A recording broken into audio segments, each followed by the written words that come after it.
Buenos dias, buenas tardes, buenos noches, mga amigos, mga amigas, mga kompanyeros, kompanyeras. Magandang hapon po sa inyong lahat. Ito po muli ang inyong lingkod, Attorney Rene Bueno. Ngayon po ay Easter Sunday at inaalala natin yung muling pagkabuhay ng ating nag-iisang superstar. Walang iba kundi ang ating Panginoon na si Jesu Cristo. At ngayon nga ang pag-uusapan natin ay tungkol naman sa isa pang superstar na itunuring natin dito sa ating bansa sa larangan ng pelikula at pagkanta. Walang iba kundi si Nora Honor. Ito ay tatalakayin natin sapagkat meron pong nagtanong sa akin the other day nung mamatay si Nora Honor na paano daw ba ang distribution ng ari-arian, no, ni Nora Honor. Ngayong siya po ay namaalam na at alam naman nila na isa lang ang anak talagang biologically ni Nora Honor at ang apat or tatlo ay mga adopted, legally adopted children. So paano daw po ang distribution of the estate? Okay, ganito po yan, no? Doon sa nagtanong sa akin at doon sa mga nanonood sa atin na baka malagay sa similar situation in the very near future. Okay, yung estate ay na-i-distribute natin ngayon sa mga compulsory heirs ni Nora Honor ay ganito po ang mangyayari. Yung estate kasi yan yung totality of the properties, whether it is tangible or intangible. No, yung mga bahay at lupa, deposito sa bangko, shares of stocks, mutual bonds, insurance policies, yung mga pension na tinatanggap niya at na kung pwedeng transferable pa yan. Okay, so yun, pino-compute lahat yun, tapos i-deduct yung liabilities. Yung liabilities, yun yung mga obligation with the bank, kung meron bank loan or mga credit card. After deducting the liabilities from the total properties, no, intangible or tangible, ay yun ang magiging net estate ng namayapa. So yun ang i-dispute. Assuming 100 million yung estate ni Nora Honor. Ang tanong ng ating subscriber, paano po i-distribute to? Malaki po ba yung kay Ian Christopher sapagat siya yung biological child at yung other children ay mga adopted children lamang? So ito po ang aking kasagutan. Ang mga adopted children po kasi, the moment na release ang kanyang mga adoption papers, will acquire all the rights of a legitimate child na katulad sa katayuan ni Ian Christopher. Si Ian ay biological legitimate child ni Nora Honor at ni Christopher De Leon. So, ang kanyang karapatan nung ma-release at ma-aprobahan yung adoption papers ni Lot, Matet, ni Kiko at yung isa pa ay parehas lamang kay Ian Christopher. So, ibig sabihin, kung merong 100 million na naiwan si Nora Honor, ito pong 100 million na to ay equally divided among the compulsory heirs. Yung compulsory heirs na tinatawag ay yung mga anak at yung naiwang asawa. Since si Nora Honor ay annulled na kay Christopher De Leon, at ang alam ko ay wala naman ibang pinakasalan pa, ay ang kanyang tanging compulsory heirs na naiwan ay yung si Ian at si Lot, Matet, Kiko at yung isa pa. So paghahati-hatian niyan, nilang lahat yan. Kung 100 million yan, tigti 20 million sila bawat isa. Ay yan ay kung walang iniwan o ginawang last will and testament si Nora Honor. Ano po ba mangyayari kapag may last will and testament? Alam nyo minsan ang paggawa ng last will and testament, ang one of the purposes of which is that kapag yung testator, yung gumawa ng last will, ay may gustong bigyan ng mas malaking parte among the compulsory heirs o kaya merong gustong bigyan na kaibigan na napamahal sa kanya o isang kamag-anak na talaga namang hindi niya pwedeng hindi bigyan dahil sa pagmamahal na ipinakita sa kanya, ay kukunin niya doon sa tinatawag na pre-portion. So pag kasi nagpagawa ng last will and testament, pwedeng yung share ni Ian Christopher ay mas malaki over the other children ni Nora Honor. Paano mangyayari yon? Like for instance, assuming dalawa lamang yung compulsory heir. Now, for purposes of computation lang to. So, kung 100 million ang naiwang estate ni Nora Aunor at gumawa siya ng last will and testament, considered as legitimate yung 50 million. Yung legitimate, ang ibig sabihin, ay parte ng iyong ari-arian na hindi mo pwedeng ipamigay or i-dispose, i-donate sa ibang tao, no? Dahil yan ay nire-reserva ng batas sa iyong mga compulsory heirs. Hindi mo pwedeng pakialaman yan. Okay? So, dapat nakareserva yan sa iyong compulsory heirs na kung saan ang tawag doon sa parte ng iyong ari-arian na yan ay legitim. At yung kalahati naman na yun ang pwede mong pakialaman at i-distribute to other persons other than the compulsory heir. Ang tawag naman doon ay pre-portion. So, another 50 million yun out of the total estate of 100 million. Yung 50 million na yun, pag gumawa siya ng last will, tatanungin lang naman siya ng abogado niya, ma'am, kanina natin ibibigay itong another 50 million na considered as the pre-portion of your estate. So, pwedeng sabihin ni Nora Aunor, alam mo, since biological child ko kay Christopher De Leon, si Ian, pwede ba yung pre-portion na yan, yung equivalent of 25 million kasi 50 million yung pre-portion ibigay mo kay Ian, no? At nang madagdagan naman ang kanyang share, no, sa mamanahin from me. Ma'am, paano yung another 25 million na pre-portion?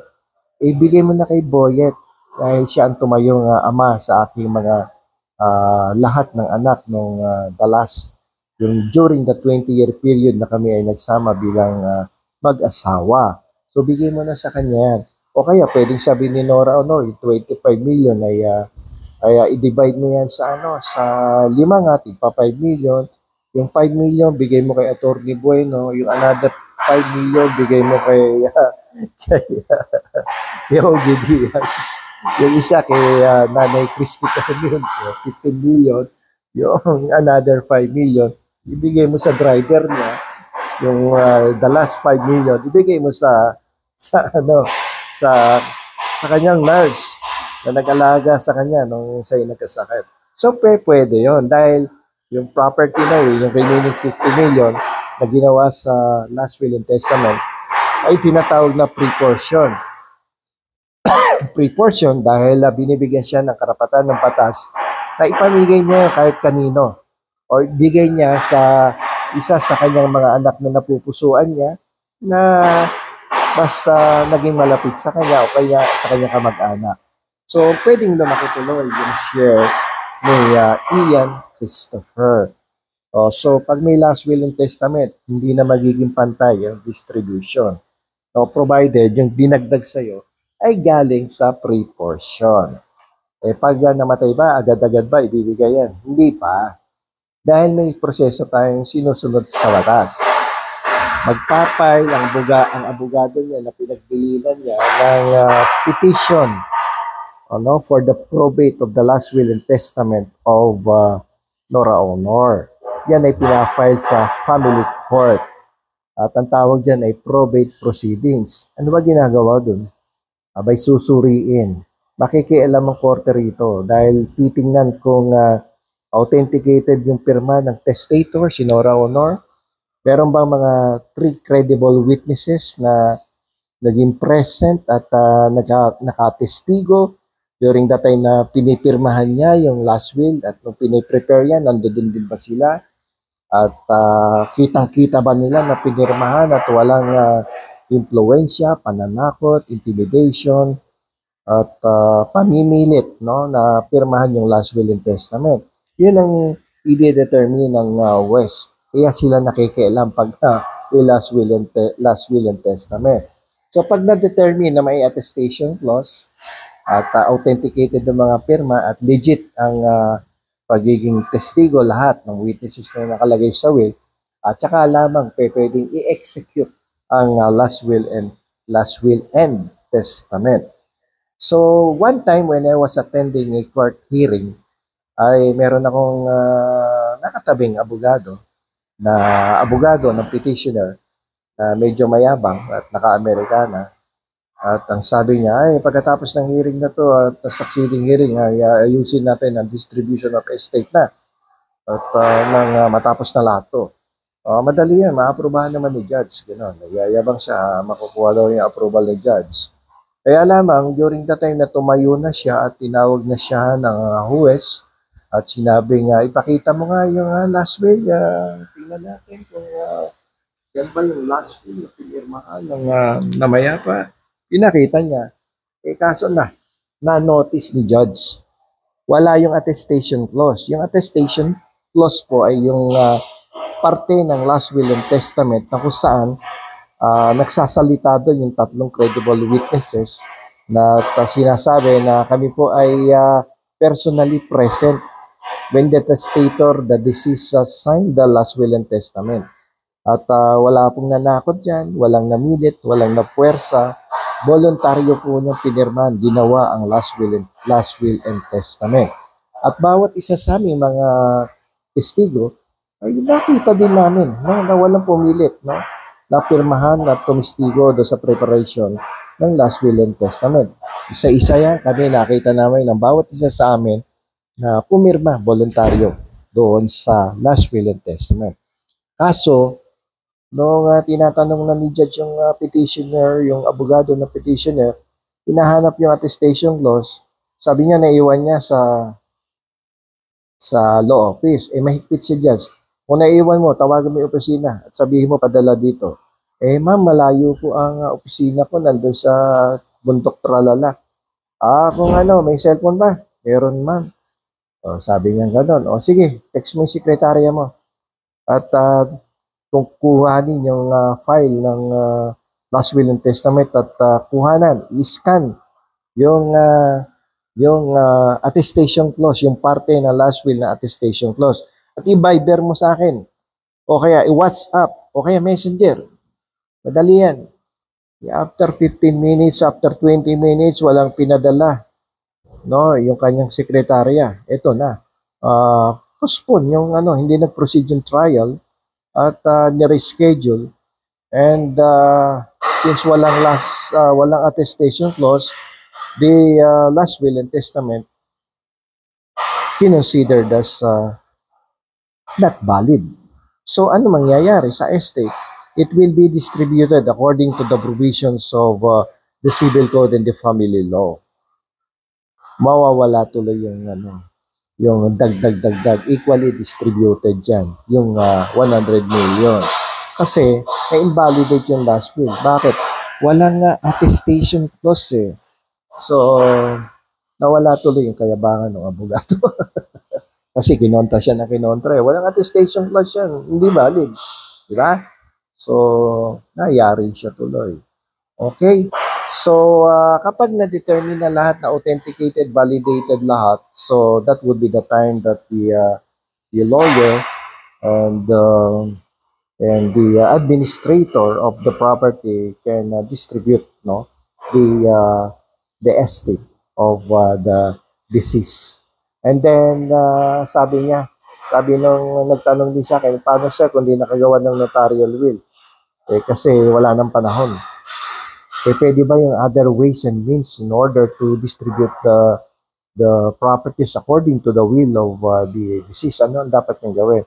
Kung wala ng panahon, walang abogadong present, pwede naman gumawa. Kumuha ka ng isang papel, yellow pad, bond paper, at isulat mo doon sa iyong handwriting ang gusto mo mangyari sa distribution of the estate at pirmahan mo lamang sa dulo at lagyan mo ng petsa at yan ay valid last will and testament at ang tawag dyan ay holographic will. Yung may participation ng abogado, yung ginawa, pinanotaryo, may mga 3 credible witnesses, ang tawag doon ay notarial will. Pero kung walang participation ng abogado, ang tawag dyan ay holographic will.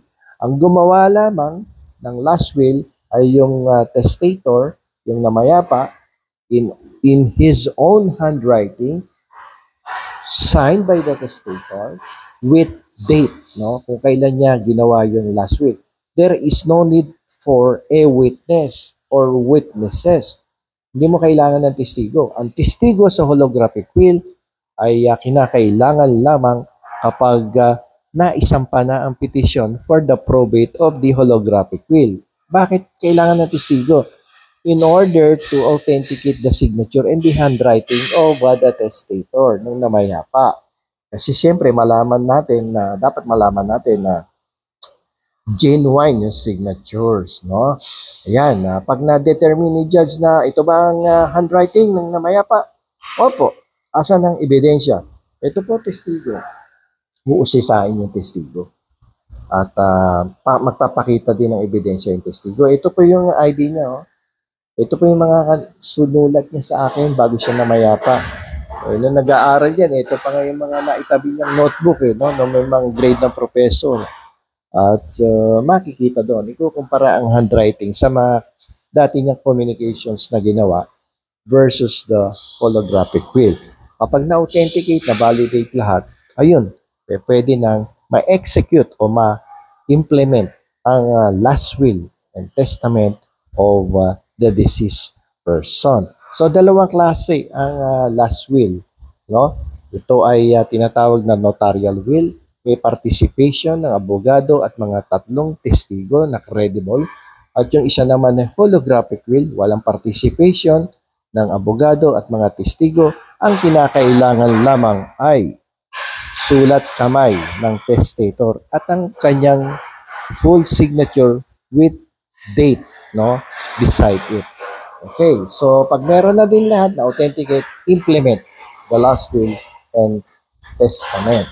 So, uulitin ko, ang purpose minsan ng last will ay dahil sa kagustuhan ng testator na madagdagan ang mana ng isa sa mga compulsory heirs without affecting the rights of the other compulsory heirs, without affecting the legitime, the share of the other compulsory heirs.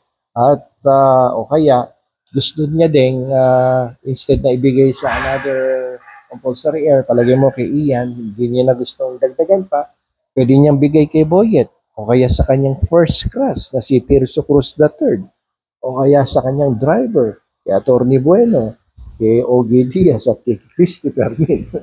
Yung mga taong kilala niya. So, pwede yun, no? Kasi kaya nga tinawag na pre-portion. The testator is given the right by law, to distribute his or her estate according to her or his will, provided the share of each compulsory heir will not be affected. Yung legitimate will not be affected. Okay? So, yan po ang kasagutan sa katanungan na parehas ba ang distribution of estate or parte ng mga anak ni Nora Aunor.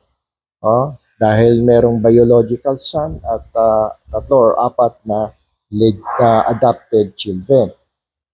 Pantay pag walang last will, because what will govern will be the provisions of the family law and the civil code. And if there is a will, what will govern is the provisions of the last will and the testament. So, yun ang purpose, isa sa purposes ng last will and testament. Sana po nasagot ko yung katanungan ng isa sa ating mga subscribers at nalinawan niya kung paano ang distribution. Baka siguro similarly situated siya, may ampon din siguro siya. At kayong mga viewers at subscribers ko, yan po ang pwede mangyari kapag bago namayapa, gumawa ng last will and testament.